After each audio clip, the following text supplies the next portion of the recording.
Okay, very good. Um, I've been asked to talk about carbon and meteorites, and this will be a relatively short talk because there isn't much carbon in meteorites. But what there is, we can certainly talk about that. Next slide. Just want to start out by saying that carbon is not either lithophile or siderophile, so it's not going to, by nature, end up in rocky materials or iron-rich materials, and so it actually prefers to form in either gases or hydrides, which is where we tend to find the most of it. Next slide. And so we have about 46 meteorite groups. And as it turns out, next slide, carbon is really concentrated in just a few of these. And the carbonaceous chondrites and the uralites, with small amounts of carbon in almost everything else for various reasons. Pretty much the same reason. I'm not going to go into any depth on the origin of the carbon or the nature of the carbon themselves, because I'm not an expert in such things, and there will be people who will be talking about that in much greater depth and with much greater authority than I can talk about it. Next slide.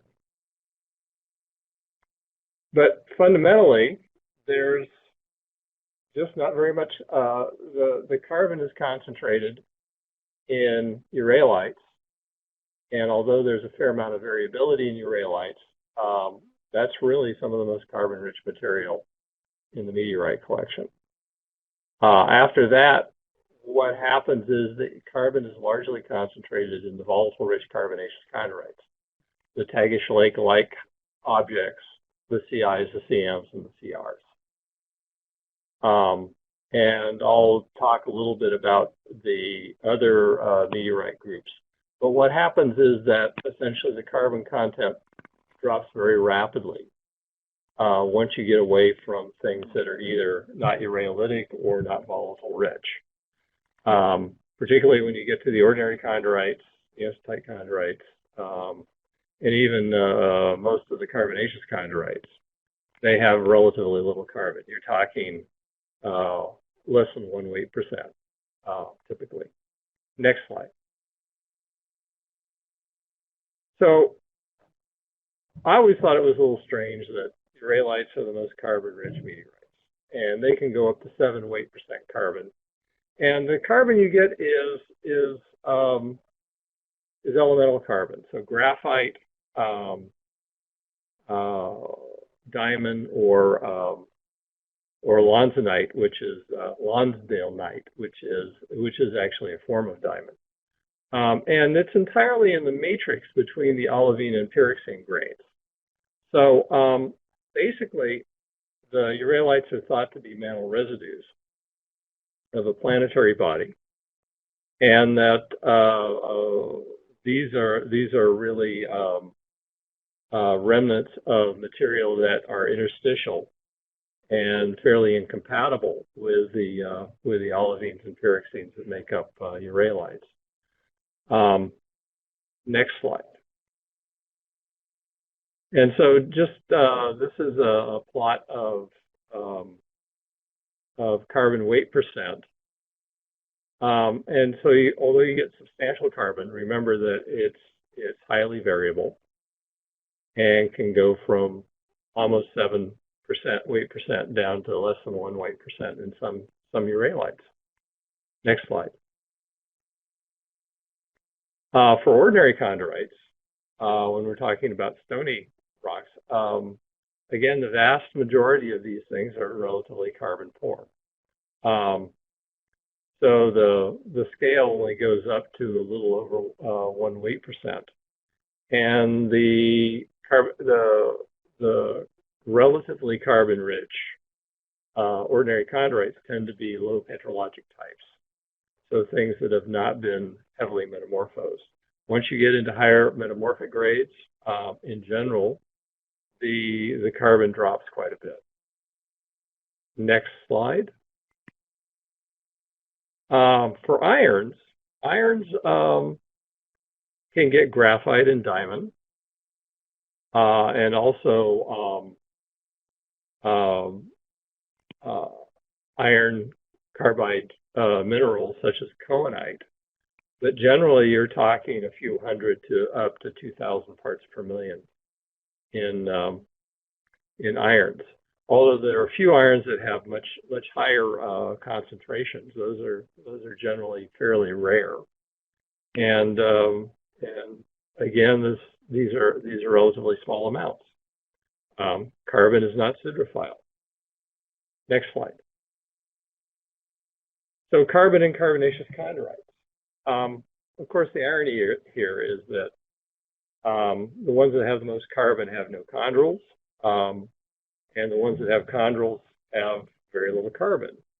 So you have carbon contexts and structures in these guys are actually highly correlated with the volatile content. Next slide. Remember that you basically have two types of carbonaceous chondrites.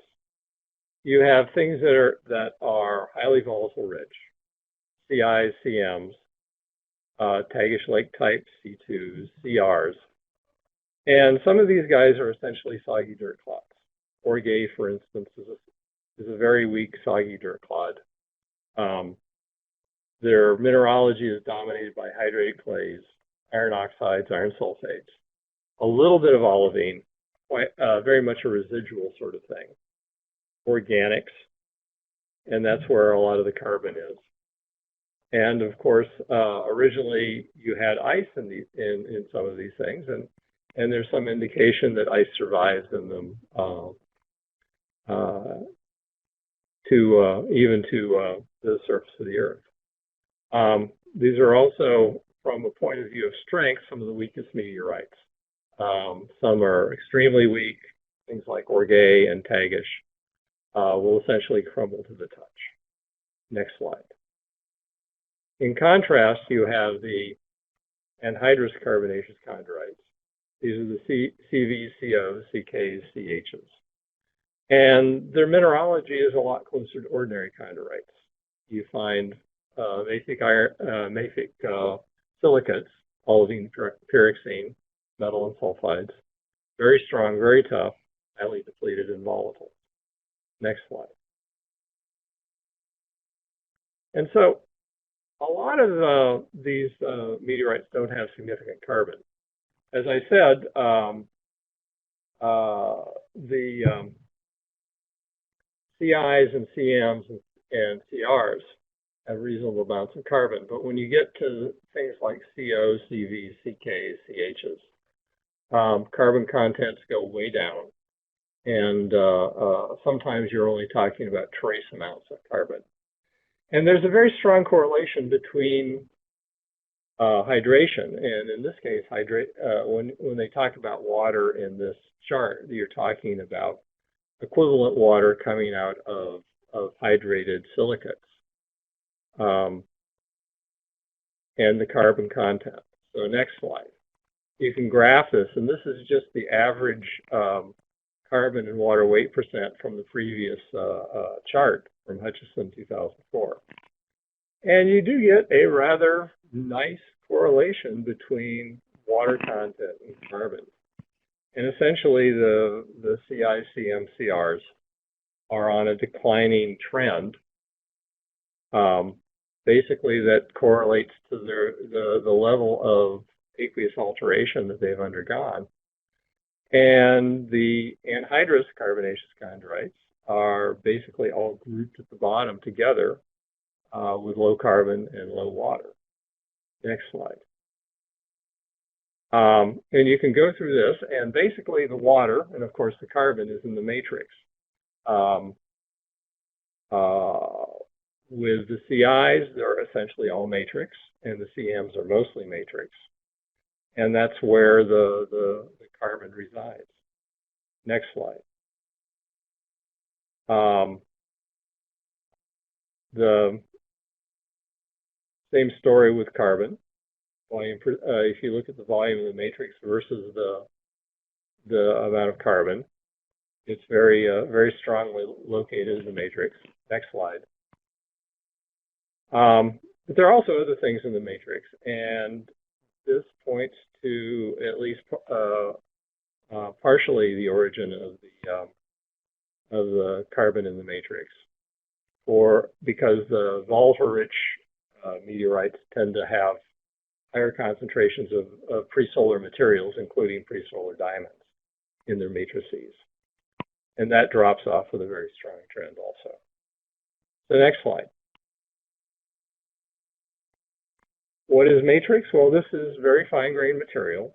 It's in high level of physical and chemical disequilibrium with each other. So it's essentially material that has not been reacted. It's rich in volatile elements, water, hydrated clays, hydrated silicates. Contains pre-solar grains and organic compounds. And these are basically very low temperature materials. Next slide. So, and the water, just to emphasize, is in the form of hydroxyls in the crystal structure of the phyllosilicates. What's going on is that the high temperature silicates, predominantly olivines, accrete with icy material.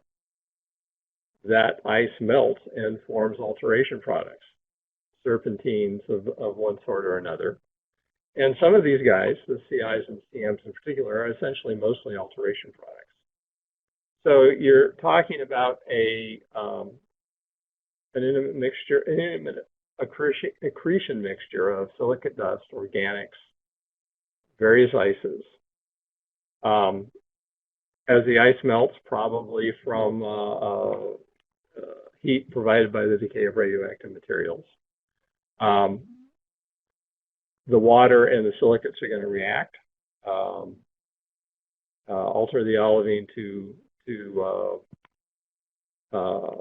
serpentines, and really what's driving this is the amount of water available effectively to be incorporated from the solar nebula and available for altering the original olivines. Next slide. So if you look at the mineralogy, basically the red are all alteration products.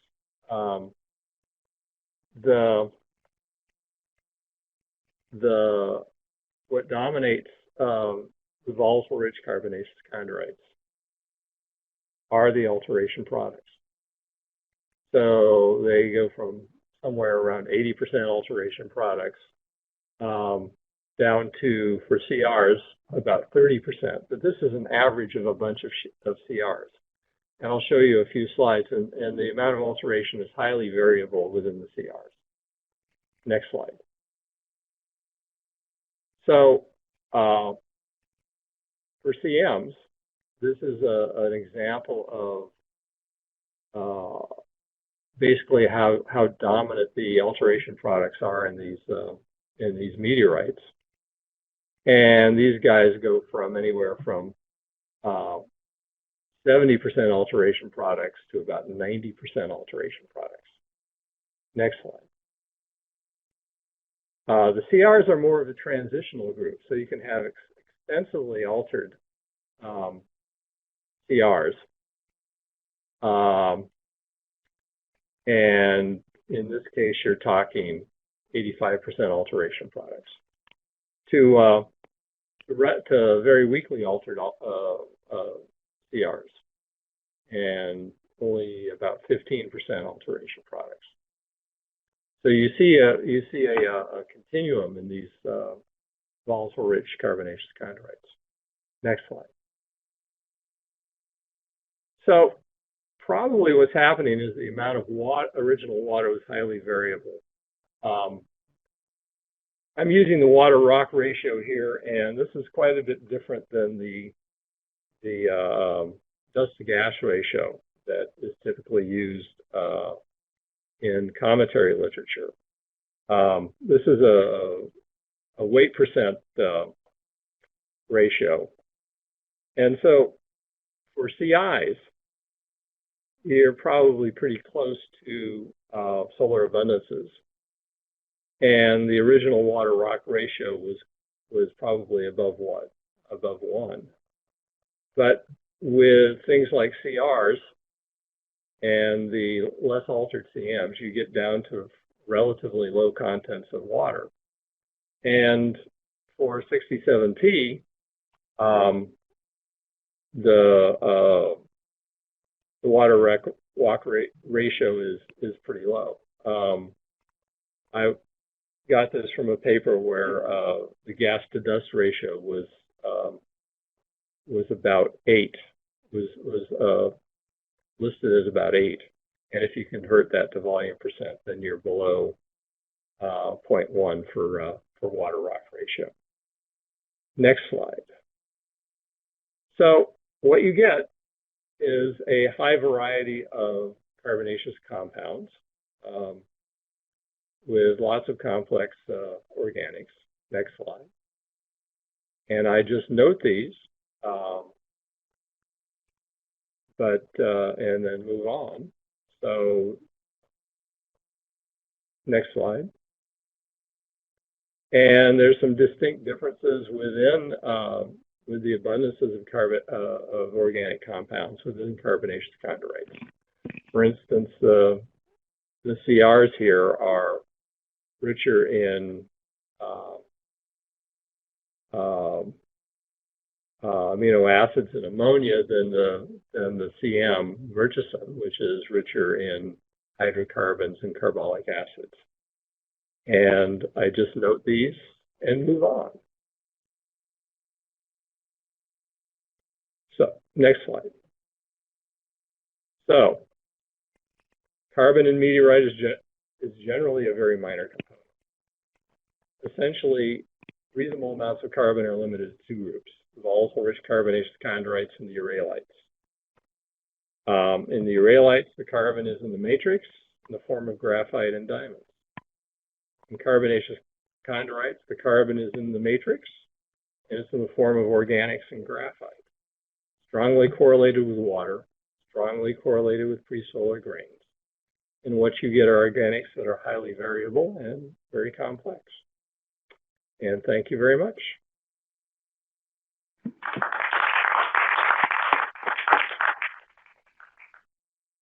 Questions for Dan? Thank you, Dan, for a really great talk. Dan, this is Tom Prettyman speaking. How are you? I'm doing good. Good. You mentioned that there's evidence for water ice having survived to Earth's surface. Can you let me know what a good reference is for that? I did a LPSC abstract a few years ago about that. So if you'll just send me an email, I will send you the LPSC abstract. Okay, thank you. It turns out that the porosity of the Tagish Lake that had been frozen and preserved is lower than the other Tagish lakes. And it's probably due to a small amount of residual ice.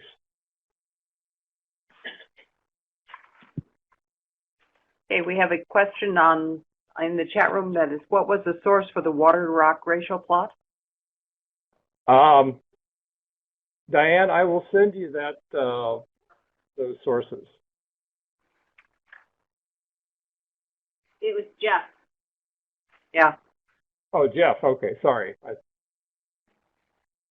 Again, Jeff, I will send you those sources. Diane wants to know also. She just typed. So. Not a problem. Okay. We have a couple of questions here, too. Okay, go ahead. Jeff has sent his email. Go ahead. Hey, Dan, this is Bill Bodke. I was going to ask you a Eurolite question, but I see that Serena's talking next. Should I wait for Serena? I want to ask about the parent body of the Eurolites. Mike Z is talking next, but Serena will talk all things. I would suggest I'm here. I'll be happy to. Everything I know, I learned from Serena. Well, I'll be happy to talk to Bill later. okay, I mean, I can hold off my question. This had to do with a paper that came out last week that was super interesting. And Yeah, I know about that paper. Can we talk about it later? Absolutely. Let's talk about it later. Okay. I have a question too for Dan. This is Amanda. And maybe you were saying this and I zoned out for a second, sorry, but in your abstract, you say that the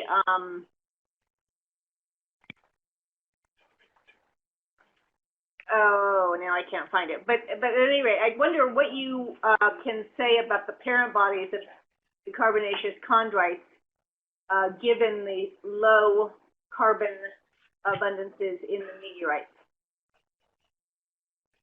I don't really think I addressed parent bodies of carbonaceous chondrites in my abstract. Well, you said that the presence of carbon is very much a function of the meteorite's evolution and processing. So Yes. I wonder what the implications are of that statement for the parent body. Well, I think If that's what you meant.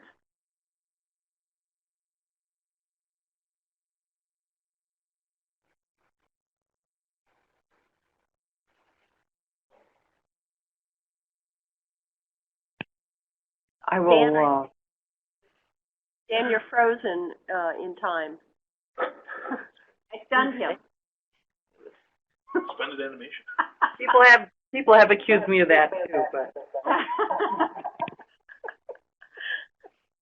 But if you're on the telephone line, you should still be able to hear us, so I don't know why we can't hear you. Huh. All right, I think we can get back to Dan at the end of the questions, but why don't we go ahead to Mike Walensky at this point, and then we'll go back to, because he's leading the question and answer period. So.